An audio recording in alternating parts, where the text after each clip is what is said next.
कोणाला कोणाला सिरियसली वाटते की ट्रेनमध्ये हँडिकॅप डब्बा जसा आहे तसा प्रेग्नंट लेडीजसाठी पण डब्बा पाहिजे.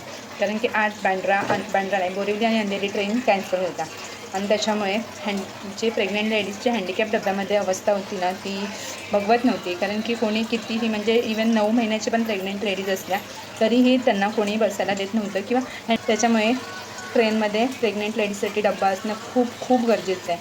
कारण की आज म्हणजे नॉर्मली म्हणजे एव्हरी डेच्या ट्रॅव्हलमध्ये पण प्रेग्नंट लेडीजच्या म्हणजे विरारच्या ट्रेनमध्ये प्रेग्नंट लेडीजला चढण्यासारखी बाजू तर नाहीच आहे नॉर्मल डब्यामध्ये.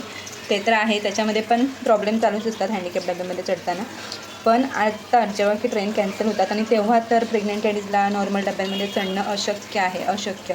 तेव्हा तरी तुम्ही हँडिकॅप लोक त्यांना ट्रेनमध्ये ॲडजस्ट करायला पाहिजे, डब्यामध्ये ॲडजस्ट करायला पाहिजे. इतके ड्रामे होतात हँडिकॅप डब्यांमध्ये प्रेग्नंट लेडीजला घेऊन. प्रेग्नंट लेडीजला डब्बा झाला ना तर थोडंसं रिलॅक्स होईल, पण काय माहिती आता ते कधी होणार आहे.